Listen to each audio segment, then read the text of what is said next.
agenciadepodcast.com.br.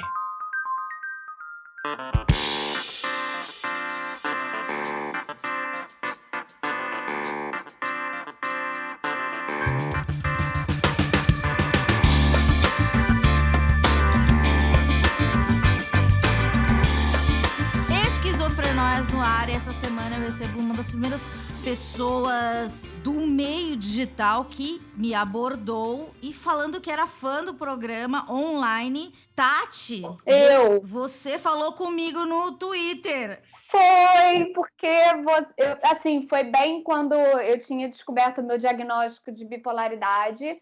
Eu ainda não tinha descoberto que eu também sou borderline, mas eu tinha acabado de descobrir sobre bipolaridade e eu ouvi um episódio seu sobre bipolaridade que me ajudou demais.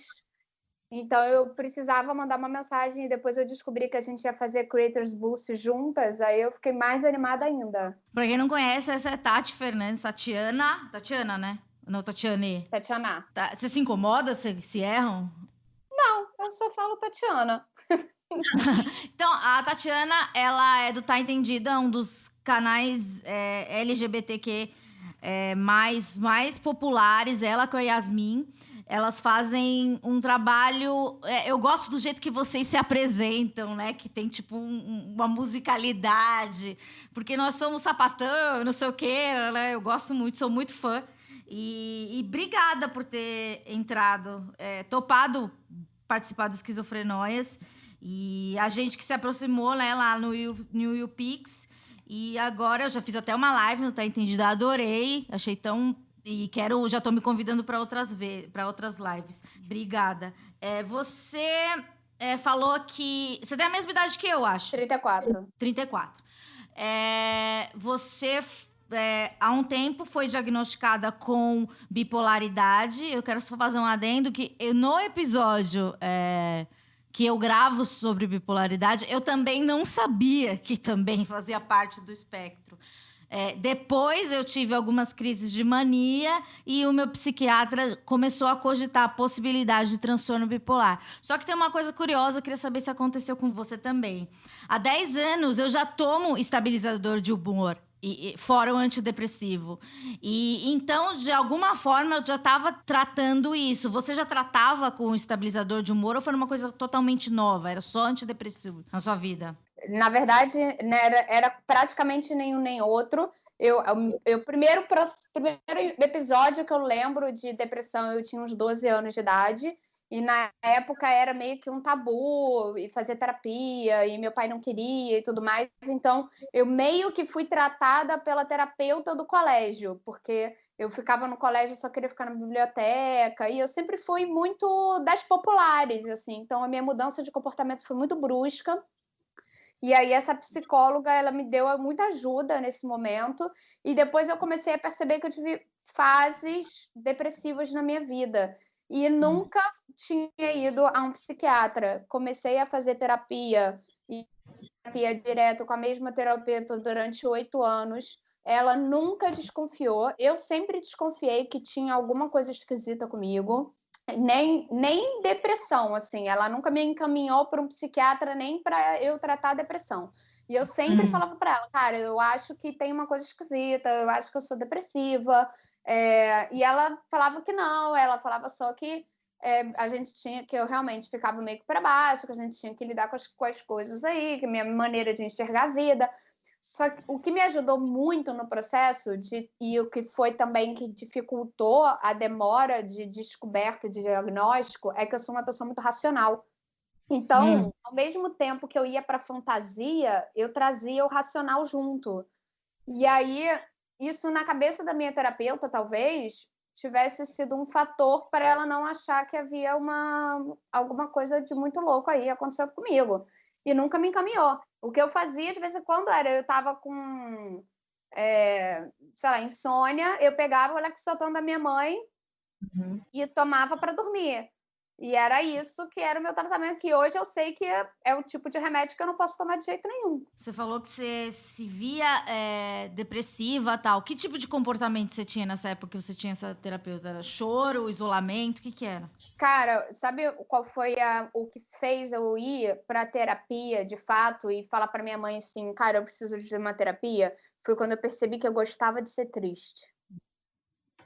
Eu acho que essa foi a questão, assim, eu gostava de estar triste, eu via muita poesia na tristeza, e eu sou artista, né?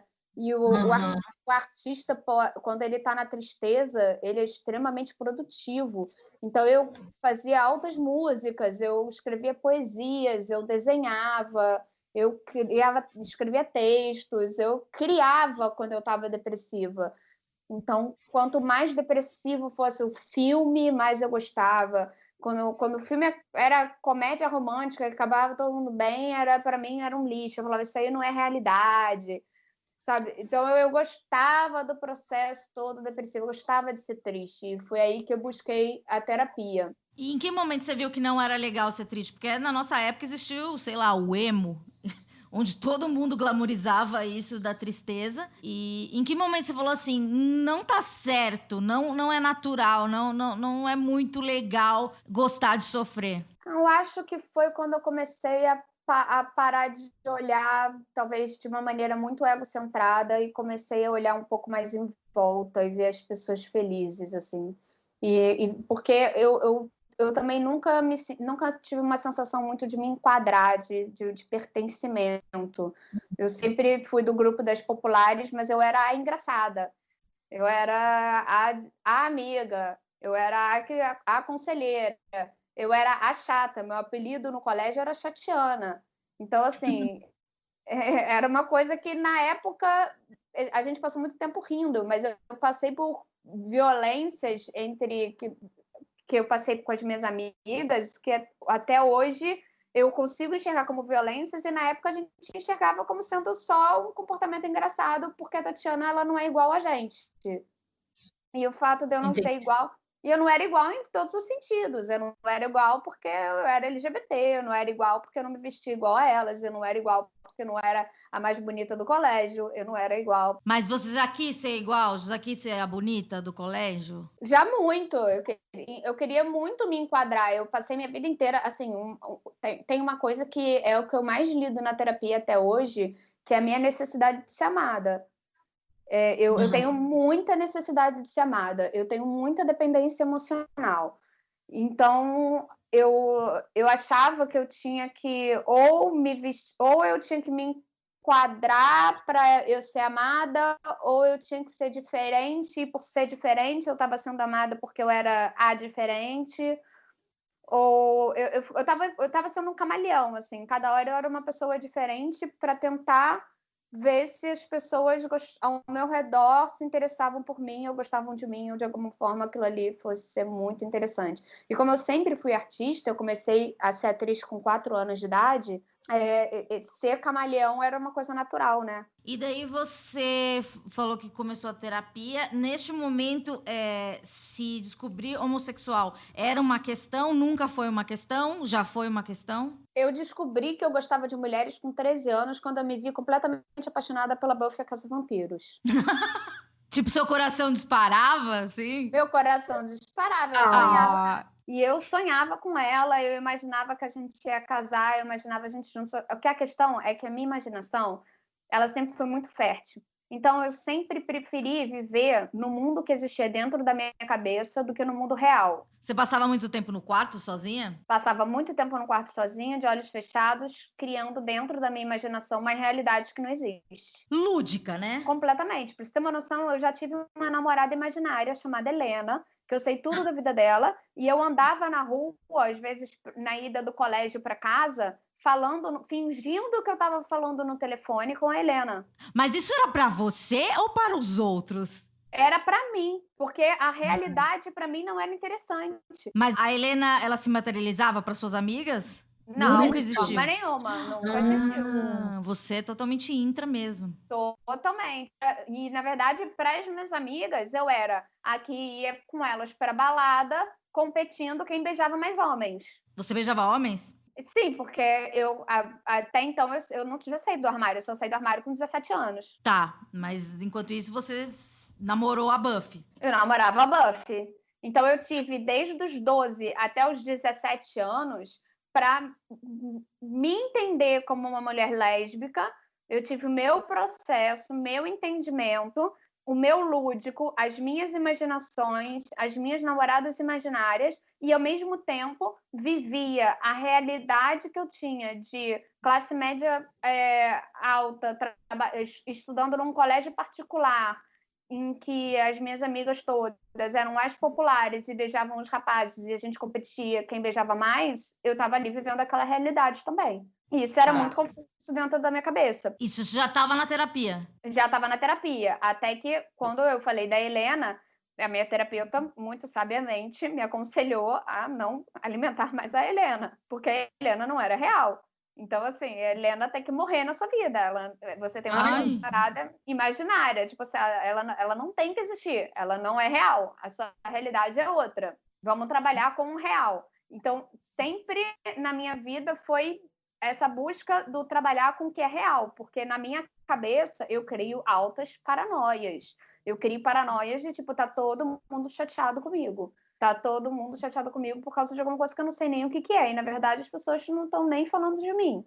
Eu crio paranoias Só que eu nunca surtei, entendeu? Então, foi muito difícil ter um diagnóstico. Porque como eu também trazia muito para o racional, eu ficava com essas paranoias dentro da minha cabeça, mas eu não era que pegava o telefone e saía berrando com as pessoas e saía ligando e falando, você tá puto comigo, eu sei que aí você tá. Você não tirava satisfação das coisas que você criava? Não, eu ficava sofrendo sozinha. Sofrendo, mas que tipo de sofrimento? Chorar, isolar, odiar a pessoa? Chorar, isolar, ter crise de ansiedade, ficar trancada dentro do quarto, achar que tá todo mundo realmente muito chateado, ou então sei lá, se eu namorasse, achar que ela vai me abandonar, que vai aparecer alguém. Se minha namorada saísse para uma balada sozinha, por exemplo, eu nunca fui ciumenta do tipo de virar e falar, você não vai sair sem mim, eu nunca fui essa pessoa. Eu sempre falava, vai fundo, vai, se diverte, só me avisa quando você chegar em casa. Mas eu sozinha estava completamente surtada, sofrendo, já imaginando 1000 situações, imaginando ela achando o amor da vida dela, que não sou eu. Calma. Daí você estava na terapia, a Helena morreu, teoricamente, ou você continua alimentando ela? Não, a Helena morreu. Eu hoje em dia, já, principalmente depois do tratamento, tudo que é muito. Assim, eu terminei um relacionamento recente. E aí, esse relacionamento recente que eu terminei, eu tive um processo diferente do que os outros. Porque que eu tive com esse também. Que eu fiquei 2 anos com a Rafaela e eu só descobri que eu sou bipolar no final do ano passado.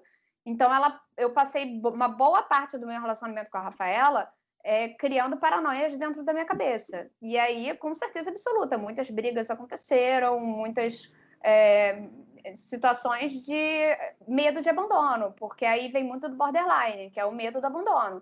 Eu fico o tempo todo achando que eu vou ser abandonada pela pessoa. E calhou de eu estar num relacionamento que a gente terminou muitas vezes, que ela terminou comigo muitas vezes. Então, de fato, eu era abandonada, entendeu? Aí piorou o meu quadro, que foi quando eu descobri. Daí foi a primeira vez que você foi no psiquiatra, o ano passado? É isso? Foi a primeira vez que eu fui no psiquiatra.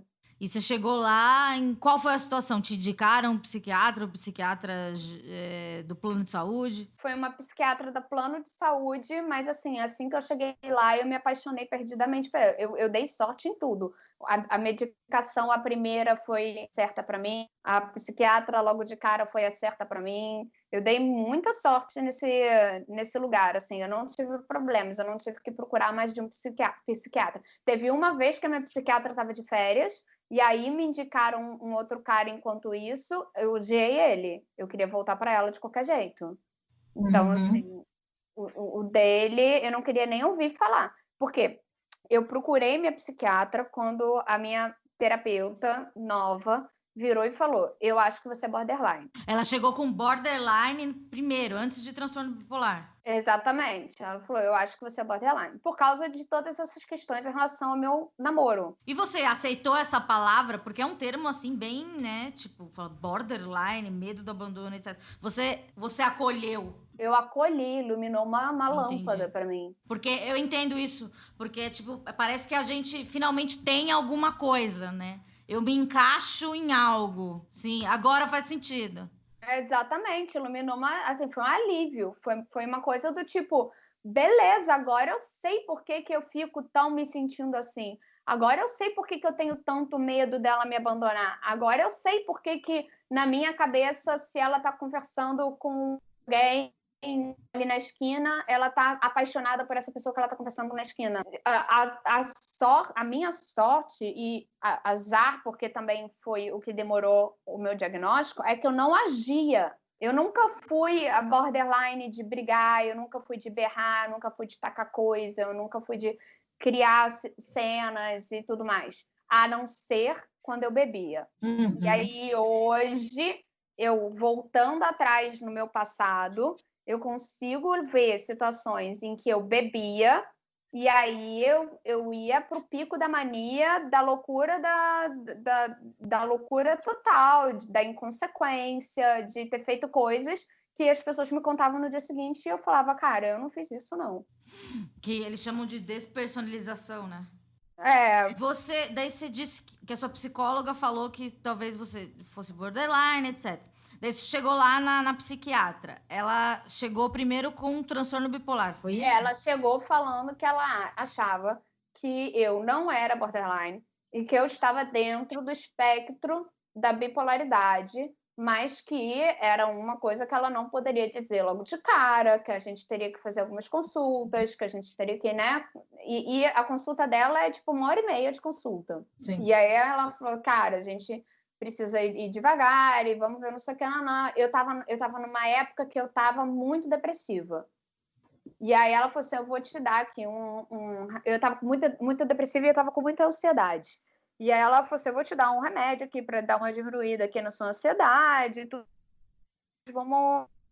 Vamos ver, mas eu acho que você tá dentro do transtorno, mas eu ainda não tava tomando o inibidor de humor. Tava tomando só esse remédio que ela tinha indicado, que era o Alprazolam. Tá. Aí eu comecei a tomar o Alprazolam, larguei o tratamento. Por quê? Não sei. Larguei o tratamento. Tipo, chegou uma hora que eu falei, tô bem, não preciso mais. Tipo, não... Porque até então ela tinha falado que eu estava dentro do espectro da bipolaridade. Ela falou com tanto cuidado, ela não chegou e falou assim, você é bipolar, entendeu? Ela falou assim, você está dentro do espectro, mas você é muito, muito leve, eu acho, você é muito tranquilo. Porque eu realmente nunca tinha tido um surto muito grande, nunca tinha tido nada. Então, tipo, não era as características muito, muito claras de um bipolar. Até porque eu não tinha ataques de mania muito altos e muitas depressões. Por isso que era mais difícil de me diagnosticar, porque eu tenho os dois ao mesmo tempo. Uhum. Que é sim possível estar maníaco, né? Que é eufórico e depressivo ao mesmo tempo, né? Você consegue explicar essa sensação? Essa sensação é muito louca. Porque você tá numa agitação, assim, é como se você tivesse tomado um super estimulante, você fica sem parar de falar, você quer falar o tempo todo, você quer chamar atenção, você que tá no meio da galera, você tá feliz, você tá abraçando todo mundo, você tá tudo bem, e ao mesmo tempo você tá completamente depressivo. Nada daquilo ali é como se fosse um bando de vazio. No dia seguinte, então, você acorda falando assim, o que eu falei ontem se eu não acredito em nada do que eu disse ontem? É quase isso. É quase como se eu tivesse falado sobre, sei lá, a gente fosse discutir sobre o que eu penso sobre traição. Aí eu fui e dei minha opinião sobre traição e no dia seguinte eu olhei e falei assim, gente, mas eu não é o que eu penso sobre traição. Por que eu falei isso? Você é levada. Você sente que você é levada. Completamente, sou levada. E aí eu sou a divertida da galera. Aí eu sou sou o palhaço da coisa. Fala. Eu sou, tipo, realmente a sensação do rolê. Todo mundo me ama quando eu tô nesse estado. Por isso que é muito difícil ficar em tratamento e tudo mais. Porque quando você tá nesse estado de euforia, todo mundo te ama, a não ser quando eu misturo a bebida e aí eu ultrapasso o limite. Na hora que eu ultrapasso o limite da bebida, que eu vou pro extremo máximo, da galera ter que esconder a chave do meu carro, senão eu vou pegar meu carro e vou dirigir bêbada, de discutir, ou de, enfim, fazer coisas de tipo, não quero ir embora, e todo mundo quer ir embora, e aí eu falo, eu vou ficar aqui sozinha, sabe? Aquele bêbado que dá trabalho, que não é da minha característica, é só quando eu tô nesse estado de euforia. E misturado com a bebida e quando ultrapassa o limite. Se não ultrapassar o limite, eu fico de boa e aí eu sou a bêbada mais legal do universo. O problema é que eu não tenho autocontrole. Mas você sabe já qual é o seu limite? Não. Não sei. Eu não sei pra nada. Inclusive, tipo, ontem, pra você ter uma noção, eu comi 3 miojos. Tipo, é nesse nível. É um nível de compulsão. Se eu tô em algum momento que eu entro num nível de compulsão, eu tomo 1,5 litro de café por dia.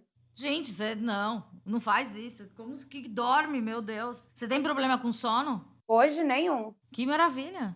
Inclusive, sou capaz de dormir 9 horas da noite. Ai, que delícia. Naturalmente? Não, eu tomo os meus remédios, né? E aí tem o remedinho da noite. Entendi. Mas não tenho problema para dormir, o café não me modifica em nada. Você falou que desistiu do tratamento, daí como você voltou? Aí, quando eu comecei a ficar com crises de ansiedade de novo. Mas elas eram muito parecidas com a que você já tinha ao longo da vida ou era algo totalmente inédito? Não, hoje em dia, as crises que eu tenho hoje em dia de ansiedade são coisas que eu nunca tinha tido na minha vida. Fale mais. Essas que eu fui... Nessa época que eu tinha parado o tratamento, eu tinha crises mais leves de ansiedade. E aí era só crise que eu sabia que eu estava tendo uma crise de ansiedade, aí eu ia lá, fui com o bem entre as pernas, falei, vou voltar ao tratamento. Aí ela, então toma, Prazolam. Voltei ao tratamento da Prazolam, larguei o tratamento novamente. Sério? E aí, larguei de novo. Aí continuei lá, tava no meu namoro e tava com essas neuroses, as minhas paranoias. E é sempre assim, é muito impressionante, porque é muito voltado para relacionamento amoroso, assim. Eu consigo segurar muito a onda de estresse dentro do meu trabalho, eu consigo segurar muito a onda de estresse. O que eu tenho dentro do meu trabalho, muitas vezes, que é o que eu tenho que me controlar, são as mudanças de humor. Em não ser grosseira com pessoas que, assim, eu não tenho paciência para, tipo, eu te pedir um negócio e você não me entregou ainda. Eu entendo, eu sou assim. Eu não consigo ser fofa e virar para você e falar, querida, você tinha que me entregar. Não, eu já vou na voadeira. Então, tipo, eu tenho que me controlar muito no meu trabalho, eu tenho que me controlar muito na questão do humor, mas não do estresse nem da ansiedade. Se eu tenho que entregar um trabalho que está com prazo apertadíssimo, eu sou ótima, sou super produtiva, eu trabalho pra caramba, eu sou meio workaholic, por isso eu bebo muito café, então, assim, é o meu ambiente, é trabalhar e tomar café, trabalhar e tomar café. Isso de produzir, você é bem produtiva mesmo. Eu vejo que você tem várias frentes nas suas redes e no canal, etc. Vocês são bem organizadas. Em algum momento, ou no canal, ou antes, a sua depressão já te paralisou ou você é aquela depressiva que ainda produz? Porque isso tem uma lenda, né? Que a pessoa com depressão, ela só fica na cama. Eu tenho fases em que eu sou produtiva, que eu já tive no meu passado fases. Desde que eu tenho o canal e que eu realmente... que veio antes, foi com a série, com o Esconderijo, eu tenho uma rotina de trabalho, de criação, que eu me habituei a não ter crises criativas. É como se assim, cara, eu tenho que postar, eu posto filosofia de café no meu Instagram 2 vezes por semana. Tem que ter vídeo lá 2 vezes por semana, eu vou dar meu jeito, eu vou escrever, eu vou fazer. Tem 2 vídeos por semana no canal, cara, eu vou dar meu jeito, vai escrever o roteiro, vou gravar, vou editar, vai fazer. É o meu trabalho, entendeu? Então, quando eu entro na minha cabeça de que isso faz parte do meu trabalho, porque antigamente era muito uma adolescente que tocava, uma adolescente atriz, que não tinha essas responsabilidades de trabalho. Então, eu tinha aquela coisa da tristeza, do não sei o quê. Tem momentos que eu estou muito criativa, momentos que eu não estou. Agora, a criatividade, ela faz parte da minha rotina, ela faz parte do meu trabalho. E eu sou muito correta no meu trabalho. Então, eu não deixo o meu processo criativo entrar em confusão. Mas, por exemplo, eu já tenho 10 filosofias de café filmados e editados. Gente! E eu achava que eu era a louca da frente. Não, já tenho 10 filmados e gravados ali pela minha frente. Porque eu sei que, assim, essas 2 semanas eu não estava bem. E aí eu não produzi o Filosofia de Café. Mas aí eu me dei ao direito de não produzir porque eu tinha uma grande frente. Eu também tenho essa técnica. Porque eu participo de alguns podcasts, eu percebo... A pessoa grava na semana que vem, já sai. Eu estou gravando aqui com você... Esse programa ele vai sair daqui 4 semanas, porque eu preciso ter à frente, porque se acontecer uma crise, eu posso ficar 2 semanas sem gravar nada que não vai... a grade, né, que eu montei pra mim, é bem interessante isso. E você não fica meio... Eu fico muito nervosa quando tem que entregar uma coisa que é para amanhã e você não tem meio controle, eu fico muito desesperada. Não, eu sou muito... de verdade, assim, essa pressão, para mim é estimulante, principalmente depois que eu comecei o tratamento. Porque aí, quando eu voltei... Porque o que aconteceu? Eu estava tendo problemas dentro do meu relacionamento também por causa que hoje eu entendo que é por causa do meu diagnóstico, por causa de tudo isso, mas eu comecei a ter insônia e eu fiquei dias sem dormir, e aí meu cérebro parou de funcionar. Eu falava coisas erradas, ao invés de eu falar a gaveta do armário, eu falava o armário da gaveta. Sim, eu já passei por isso. Cara, muito louco. E uma das coisas que eu mais amo em mim é a minha capacidade de raciocinar, é a minha capacidade de pensar. Eu tenho um raciocínio muito rápido, eu aprendo as coisas muito rápido. Então, quando eu comecei a perceber que estava influenciando na minha capacidade de raciocínio, eu entrei em crise. Aí eu falei, não, eu tenho que voltar na psiquiatra amanhã. E foi quando eu voltei, e aí ela Você voltou pra sempre ou abandonou de novo? Não, aí eu voltei para de sempre, e aí ela virou e falou, e aí foi quando ela deu o diagnóstico de bipolaridade. Aí agora ela falou assim, olha só, agora, depois desse tempo, depois de você vindo, você voltando, você não sei o quê, você não, agora eu consigo enxergar você, não vejo ainda você como borderline, o que eu vejo muito claro em você é bipolaridade, e você fica nos 2 extremos no mesmo lugar, é por isso a dificuldade de te dar esse diagnóstico. Então, você não podia estar tomando alprazolam, realmente a alprazolam a gente tem que tirar, não pode estar no seu tratamento. Você vai tomar um inibidor de humor, e aí não sei o quê, e aí era não sei quantos remédios para ansiedade por dia, e aí não sei o quê. De repente, fiquei bem, eu fiquei estável, mas eu parei de ser criativa. Aí eu pirei. Peraí. Calma. Muitos remédios por dia. Isso quando muitas pessoas ouvem esquizofrenóias e tem preconceito com medicação e etc. Você teve preconceito? Você teve... Em nenhum momento você falou assim, mas tudo isso eu vou em algum momento você não relutou, você não brigou. Eu não relutei com diagnóstico, não briguei com diagnóstico, muito pelo contrário. Eu fiz até um vídeo no meu IGTV que se chama Sair do Armário de Novo. Porque eu saio do armário como lésbica e eu saio do armário como bipolar e borderline. Então, assim, quando eu tô conhecendo uma mulher nova, eu já falo logo. Eu falo logo de cara. Sou bipolar e borderline. Porque se você não tiver afim de lidar com isso, meu amor, um beijo e tchau. Porque essa é a minha realidade, entendeu? Porque por mais que a gente esteja tomando remédio, por mais que a gente faça tratamento, a gente faz terapia, eu faço meditação, eu faço exercício, eu faço tudo o que eu posso fazer para ficar bem. Mesmo assim, existem momentos que a gente não está bem. Uhum. E aí é muito importante a gente ter uma rede de apoio. E é muito importante que a pessoa que esteja com a gente saiba que isso faz parte de você. É que nem quem é diabético. Quem é diabético tem que tomar a injeção lá. Entendeu? Então, quando você está num relacionamento, você sabe que, caramba, você tem que lembrar. Às vezes a pessoa esquece de tomar a injeção para diabetes. Você tem que virar para a pessoa e falar assim, cara, cadê a sua injeção para diabetes? É a mesma coisa. Você está num relacionamento com uma pessoa que é bipolar e borderline, você tem que saber que ela precisa tomar os remédios dela todo dia. E muitos bipolares, eles chegam um momento do tratamento deles que eles não querem mais tomar o remédio. Porque você fica com saudade da euforia. Entendo. Sim, entendo completamente. Vamos voltar naquele ponto que você falou que você se sentiu bem, mas acabou a sua criatividade. Um dos maiores medos de qualquer pessoa que trabalha com criatividade. Como é que foi isso? Cara, aí foi crise. Aí foi virar para psiquiatra e falar, cara, não, a gente tem que dar um jeito nisso aí. Na terapia, foi crise na psiquiatra, foi crise de eu virar e falar, não estou conseguindo produzir. Eu, tipo, estava escrevendo um livro, parei de escrever, tipo, eu já desisti desse livro, agora eu já quero escrever outro livro, mas aquele livro, eu já tinha escrito 2 capítulos e parei de escrever. Eu estava escrevendo todos os dias. Então, mas ao mesmo tempo, eu tenho a personalidade de ser uma. Por isso que é muito bom trabalhar com o que eu trabalho, que é com criação e com criação de conteúdo, é que eu posso mudar meu conteúdo a hora que eu quiser.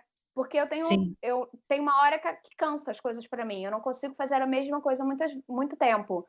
Então, assim, hoje eu tenho filosofia de café 2 vezes por semana no meu Instagram. Vai chegar uma hora que vai cansar filosofia de café e eu vou criar um quadro novo. Porque eu não consigo ficar fazendo a mesma coisa muito tempo. Tanto que a quarentena está começando a me dar uma pirada, porque no início estava ótimo, eu estava super curtindo ficar sozinha dentro de casa e eu produzi pra caramba e eu criei pra caramba. Agora ela tá me dando uma pirada porque eu tô fazendo a mesma coisa. Você gosta daquela coisa do novo, aquela sensação de novidade. Eu preciso da sensação de novidade. Por isso também que eu preciso muito da sensação da conquista, da sedução, isso muitos bipolares têm, muitos borderlines têm, de querer conquistar né? Então, assim, eu tenho muito de querer conquistar uma mulher nova, ou de querer um desafio, de querer conquistar justamente aquela mulher que não está me dando bola nenhuma, que a gente sabe que vai dar ruim, mas é essa que eu vou atrás, entendeu? Então, tem um monte de comportamentos autodestrutivos que a gente vai tomando ao longo do caminho, que você vai entendendo que faz parte do seu tratamento. Mas aí é terapia, terapia, terapia, terapia, terapia. Porque os remédios, eles te dão uma equilibrada, mas eles não é uma solução milagrosa. Você não vai tomar um remédio e, de repente, agora você tá, tipo, super ok. Aliás, eu acho que assim, quem estiver ouvindo esse episódio, faça terapia, independente se você tem qualquer diagnóstico ou se você não tem nenhum, entendeu? Faça terapia, porque assim, a vida é louca, a gente precisa muitas vezes de uma ajuda, gente, não dá para lidar com a vida é muito louca, as pessoas são muito doidas. A gente tem muita maldade no mundo e tem muita coisa boa no mundo também. E é muito difícil enxergar o copo meio cheio. Muitas vezes a gente enxerga o copo meio vazio. E muitas vezes a gente precisa falar de amor. E muitas vezes a gente precisa desmistificar as coisas. Então, faça terapia. Esse seria meu maior conselho, faça terapia. Excelente conselho, eu também acho isso. Aliás, se você não tiver condições de fazer, tem alguns destaques no Esquizofrenóias, lá no Instagram do Esquizofrenóias, você pode procurar. E agora, nesse momento de pandemia, você também tem atendimentos online, tem um atendimento online que eu postei, vocês também postaram, o Mapa da Saúde Mental, que agora é um momento que muita gente que nunca sentiu nada vem sentindo experiências de ansiedade, depressão, angústia. Então, se tem um momento para você procurar ajuda, esse momento é agora. Antes de começar o tema como está sendo a sua quarentena, eu queria que você explicasse qual a diferença de transtorno de humor para transtorno de personalidade, que por curiosidade, você tem ambos. Ou eu tô errada? É verdade, eu tenho ambos. Porque eu tenho bipolaridade e borderline, né? Então, o bipolar, ele é um transtorno de humor, o borderline é um transtorno de personalidade.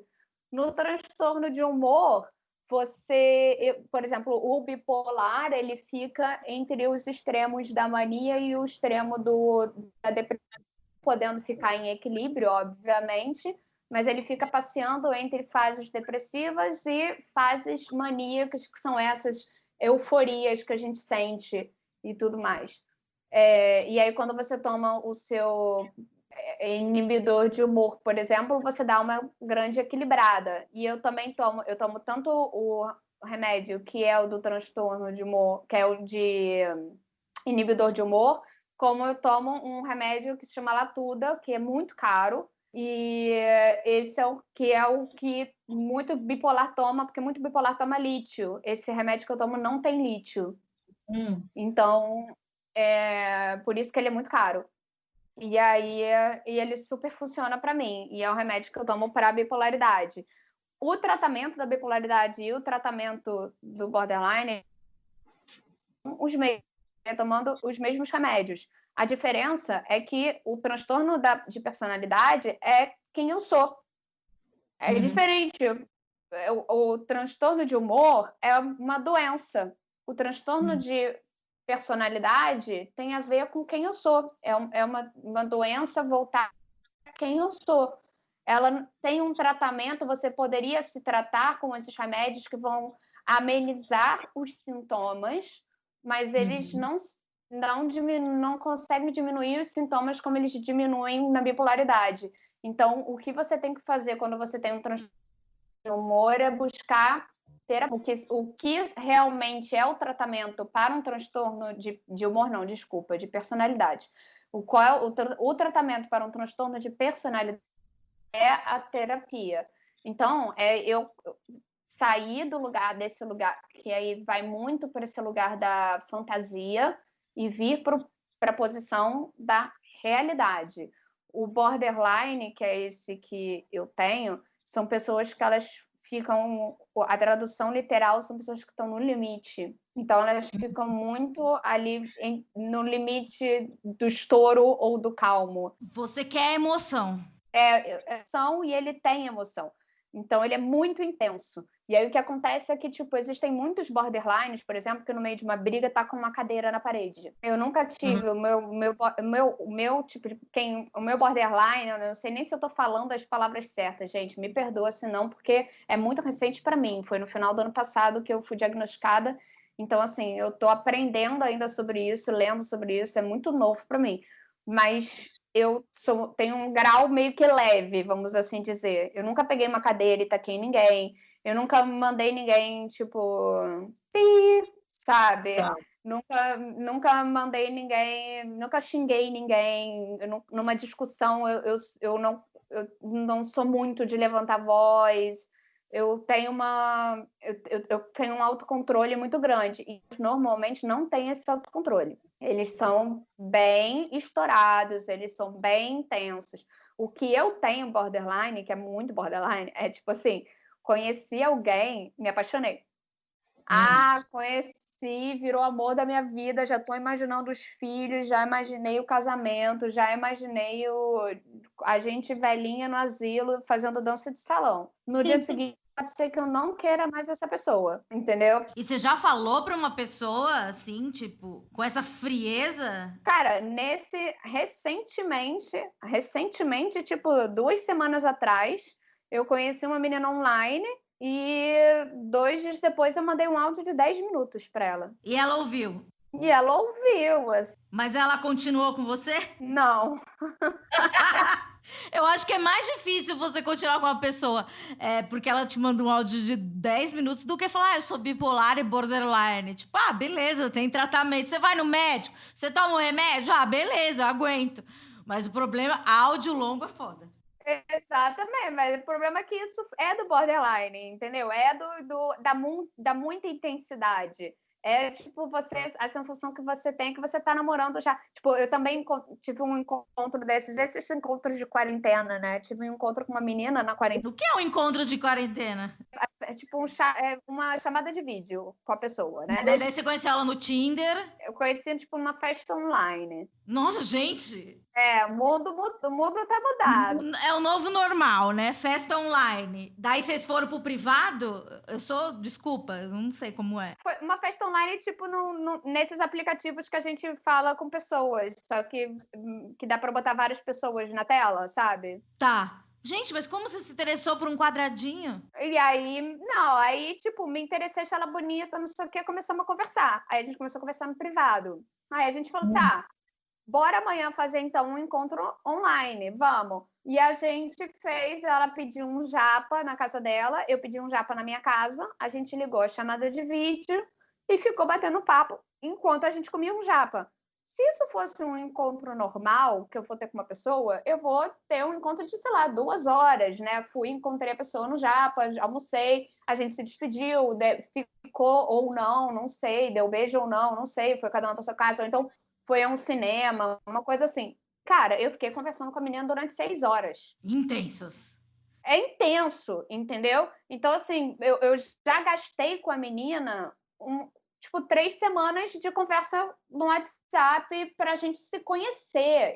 Eu não tenho a paciência do vamos se conhecer aos poucos, te respondi, passou 2 dias, não respondi, mas aí respondi de novo porque lembrei de você. Não, para mim, se você não me mandou mensagem nesses 2 dias, então significa que você não se importou por mim, porque você não lembrou de mim, porque você não pensou em mim em nenhum momento.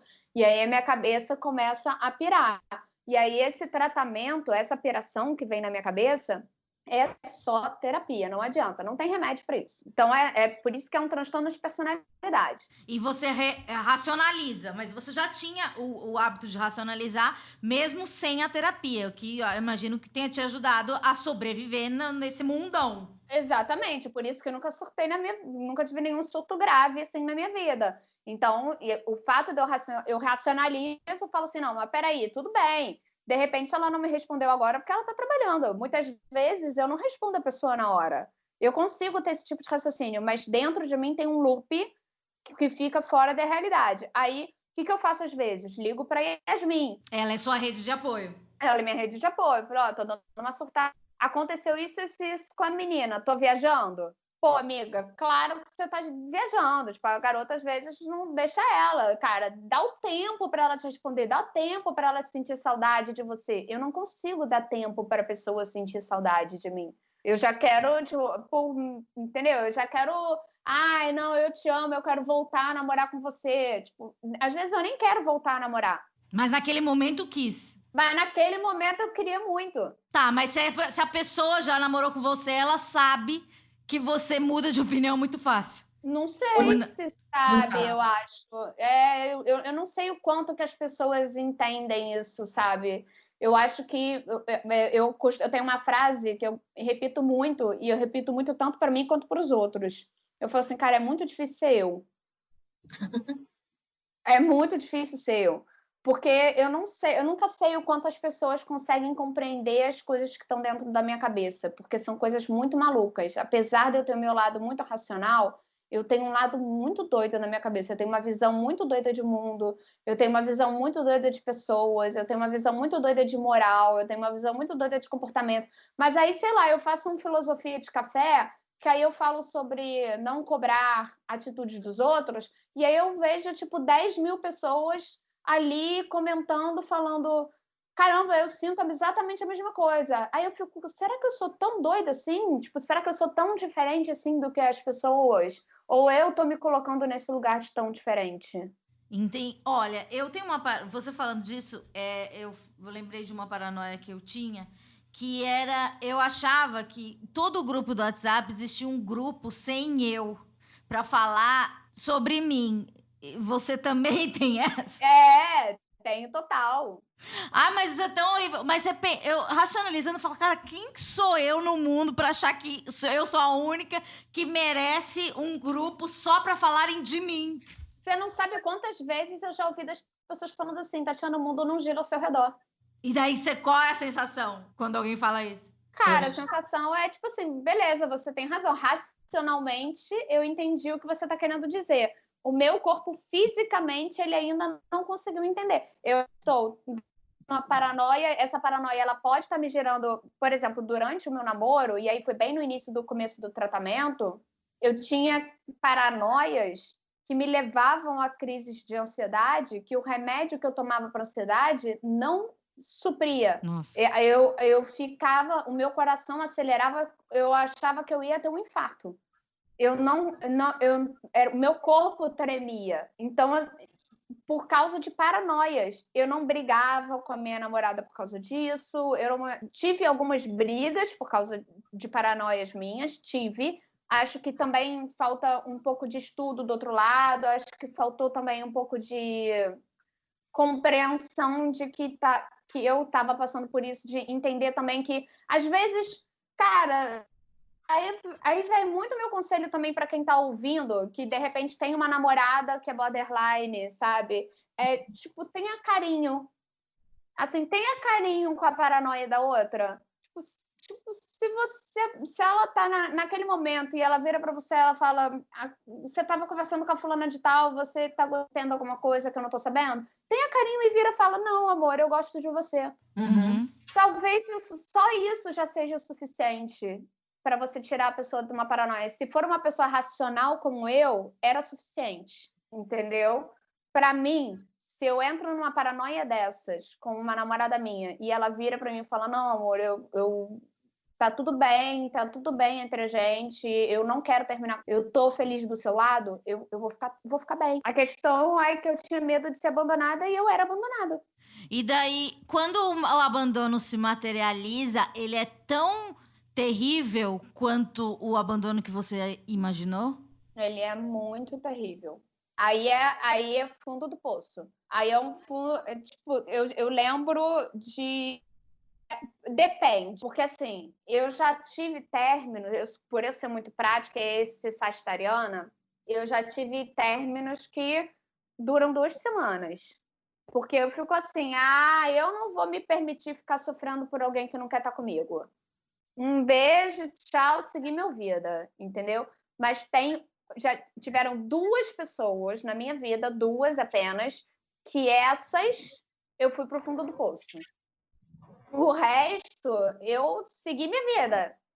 E eu tive 5 namoradas. O resto foi tipo, 2 semaninhas, tá de boa, já tô aqui bem, pronta pra próxima. Mas essas 2 que eu tive realmente uma obsessão, e o que eu tive por elas foi obsessão. Essa é a palavra. Eu fui completamente obcecada por essas 2 mulheres. E aí, quando terminou, eu lembro de um término meu que eu liguei para Yasmin e eu chorava e eu falava assim: eu vou morrer, eu não vou conseguir, não vou aguentar, eu vou morrer aqui agora. Meu coração vai parar de funcionar. Porque a dor que eu estou sentindo é tão grande que o meu corpo não vai ser capaz de suportar isso. Eu desliguei o telefone com a Yasmin, eu parei de chorar e parei de sofrer. Nossa, há uma explicação? Esses meus altos e baixos. Uhum. São os meus extremos. Eu sou extremo. Ela é intensa. É intensa. É intensa nos 2 lugares. Eu desliguei o telefone, chorei meia hora e parei de chorar e falei: acabou. Não tenho mais problema nenhum, não tenho mais sofrimento, não tenho mais. Eu tô bem, eu tô vivendo aqui. Continuei obcecada pela menina, continuei querendo voltar com a menina, voltei com ela, tivemos outras idas e vindas. Virou uma coisa de obsessão mesmo, a ponto de eu até hoje não saber se assim, eu quero voltar ou é uma obsessão minha, de eu achar que eu não tenho, de que eu não vou ter outro amor, de que eu não vou ter outra pessoa, de que essa pessoa é a única pessoa capaz de que já sabe tudo da minha vida, que já passou por tudo. Sabe uma coisa que eu percebi recentemente, desse meu date online? É que esse tempo de resposta que eu ficava esperando dela me responder, 2 dias que demoraram para responder, isso me gerou tanta ansiedade que eu virei e falei assim: para que eu quero isso para mim? Boa. Para que eu quero relacionamento? Para que eu quero. Isso está me gerando mal, assim, eu estou focando errado. E o que é louco aconteceu agora foi que eu fiz um mapa astral nesse exato momento, antes de eu falar com você. E aí, nesse mapa astral, saiu que o amor da minha... porque tudo pro borderline é amor da vida. Eu sei. Você vai na Susan Miller, você só lê a parte do amor, né? É só ler a parte do amor, assim. O que me interessa não é se eu vou ter dinheiro para pagar conta, o que me interessa não é se vai ter trabalho, se eu vou prosperar como criadora de conteúdo. O que me interessa é se eu vou ter amor. E aí, já estou solteira. Inclusive, se tiver alguém online aí querendo uma namorada, me manda o currículo. O astróloga falou o quê? A astróloga falou que vai aparecer, que não é agora, que é em 2023 só, mas que vai... Nossa! 2023 só, mas que vai ser tipo um presente dos céus, que vai ser tipo assim, a pessoa parceirona e que vai ser incrível e que vai ser maravilhoso e que tipo vai ser alguém muito, muito que vai valer a pena esperar para 2023. Que agora, o momento da minha vida é que eu tenho que focar na minha parte criativa, em mim, na minha criação de conteúdo, nos meus projetos, nas minhas coisas. Aí ela virou e falou, mas 2020 é o seu ano mais perigoso, porque você tem uma escolha, saúde ou doença. E aí eu associei logo a saúde mental, porque eu não tô legal. Olha, se você que não me para esse tratamento, porque não é o momento, e qualquer pessoa que esteja ouvindo esse podcast, eu ouvi alguns psiquiatras falando que muitas pessoas que estavam no desmame da medicação, já estava quase em alta, estão permanecendo pela quarentena, porque é um período bem sombrio, a gente não tem base de comparação com um outro período parecido, então a gente não sabe o que pode acontecer com a nossa cabeça. Então, acho que se tem algum conselho que eu possa dar, espera esse novo normal chegar para você tomar alguma decisão, porque a quarentena não é o momento. E eu acho que é isso. E eu espero que a senhora ouça. Não, eu não tenho a menor possibilidade de eu parar o tratamento. Eu nunca nem questionei meu tratamento. Eu nunca virei para minha psiquiatra questionando em parar o tratamento. Muito pelo contrário, o que eu vivo falando para minha terapeuta, mesmo quando eu não estou bem, é assim: e aí, o que dá para fazer? Vamos lá. Estou fazendo terapia, estou tomando meus remédios direitinho. Meditação dizem que é bom. Estou fazendo meditação todo dia de manhã, estou fazendo meditação. Exercício físico dizem que é bom. Estou fazendo exercício físico que dizem que é bom. Alimentação, vamos fazer alimentação saudável. Então, vou fazer alimentação saudável. O que está faltando? Tudo que tiver para eu melhorar e para eu ficar bem, eu busco. Só que eu tenho fases que aí são essas fases meio sombrias da minha vida que tudo fica difícil. Então, eu tô num momento difícil. Aí eu parei com a meditação, voltei a comer mal, comi 3 miojos ontem, por exemplo. Mas você não tem culpa? Você sente culpa quando você... Me sinto culpa. Só que eu me sinto culpa, mas eu me sinto, ao mesmo tempo que eu me sinto culpa, eu me sinto assim, cara, vou me dar esse colinho, assim, Sim. sabe? Tipo, Uhum. tá tudo bem, tá tudo bem. Tá tudo bem, não tá bem. Entendeu? Uhum. E aí eu virei, e quando eu fiz esse mapa astral com ela, e ela falou muito sobre isso, sobre ela falou assim, use 2020 para você cuidar de você, da sua saúde mental. Você precisa cuidar do seu emocional. Não é a hora de você ficar focando no amor da sua vida, não é a hora de você focar é a hora de você focar em você. Quem sabe a gente não pode trazer a Helena de volta, não? A imaginária? Cara, o pior é porque, assim, me faz realmente mal. Sério? Então não. Sabe qual é a questão da Helena? Ela é tão perfeita que a realidade nunca supre. Tá. Entende? Então, tipo, tudo que tá na minha... Há uma projeção ali.